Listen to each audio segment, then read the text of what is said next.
This morning, parents and teachers furious. Don't want to have a family dinner where I talk about where my kids will hide in their school.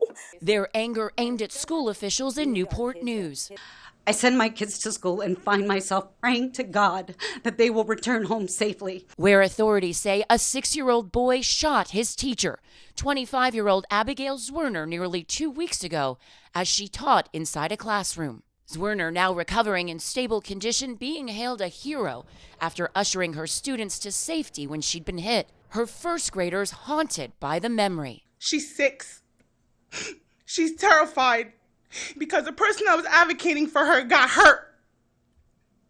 She got hurt. Parents claim school leaders haven't done enough to make schools safe, pointing to 3 shootings in the district in the past 18 months. What will it take? I pray it is not a 4th shooting. Many teachers blaming the incident on a district culture they say avoids holding students accountable for bad behavior, emboldening them to be disrespectful and disruptive without consequences. Ask any teacher in this school division why discipline incidents declined, and I have a feeling the response will be the same. Infraction numbers are down because incidents are not always officially reported. Several teachers claiming school suspensions are discouraged because they reflect poorly on attendance records, and that can impact a school's accreditation. The district did not respond to public comments from the meeting, but has promised metal detectors will be installed inside every school. They're also considering clear backpacks and added security. The changes, not enough for grandmother Vonda Pendleton. Do you feel nervous about sending your grandson back? Of course. Yeah. Of course. I feel nervous about sending him.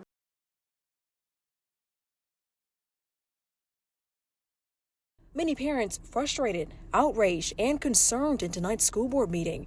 Parents saying they not only want to see metal detectors, but more security officers in schools to make sure another school shooting does not happen. I don't want to have a family dinner where I talk about where my kids will hide in their school. I would rather be discussing archery practice. Some parents sharing their personal experiences with the Newport News School Board. I send my kids to school and find myself praying to God that they will return home safely. My 7-year-old daughter says that she sits with her head down and cries because she wonders if she will be able to hug her mommy again. After the Richneck school shooting, the school district announced it will be putting metal detectors in all Newport News public schools. Instead of getting metal detectors, why don't we hire more school safety officers? Yes. I recommend increasing the number of school security officers in the elementary schools to 2.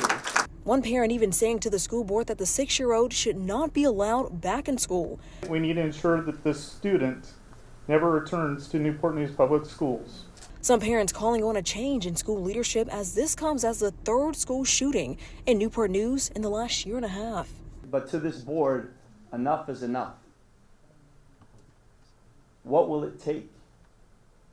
I pray it is not a 4th shooting, because that blood will be on your hands. I think we need to remove all members of Newport News Public School executive leadership. Richneck Elementary School remains closed until further notice. It's the 3rd violent incident of its kind inside a Newport News school or on school grounds, according to police on the peninsula. The other 2 shootings in 2021, one at Heritage High School and another after a basketball game at Menchville High School. But this latest shooting involving small children.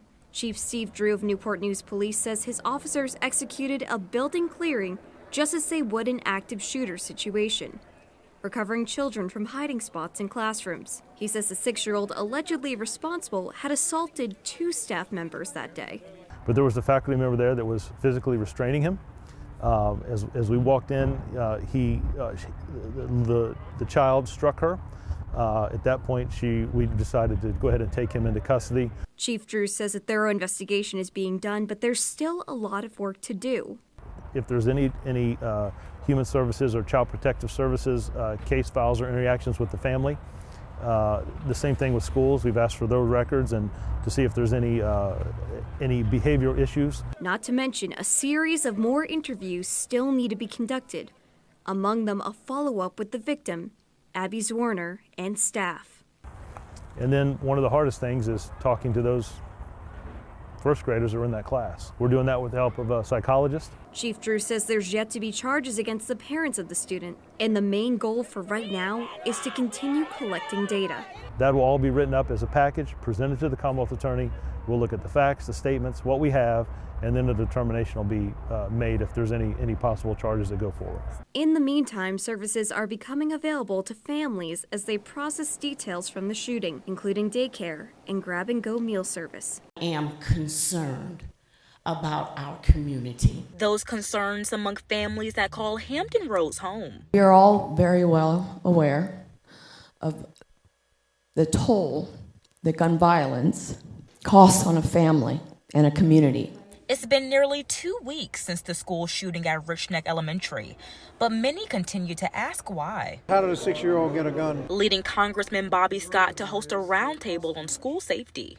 And what we wanted to do today was to present the fact that there's significant evidence and research to show effective strategies that can be used to reduce the incidence of school shootings. The most recent shooting we saw was at Richneck Elementary. Yet last year there were 2 others at Heritage High School and Minchville. Scott believes more needs to be done than just the school district buying metal detectors. You could have hired school counselors, coaches, after-school programs, could have set up a school band. I mean, there are a lot of things you could have done with the money. And there's no evidence that shows that these things work. This comes as the school district says they purchased 90 metal detectors to be placed inside of all NMPS schools.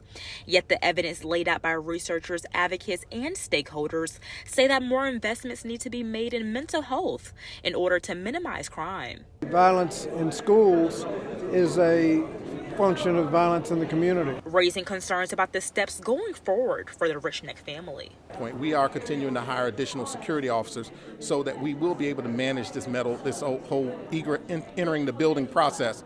I don't want teachers to have to be, pulled and everyone else in order to search students in the morning. So we're going to have additional staff in order to manage that process.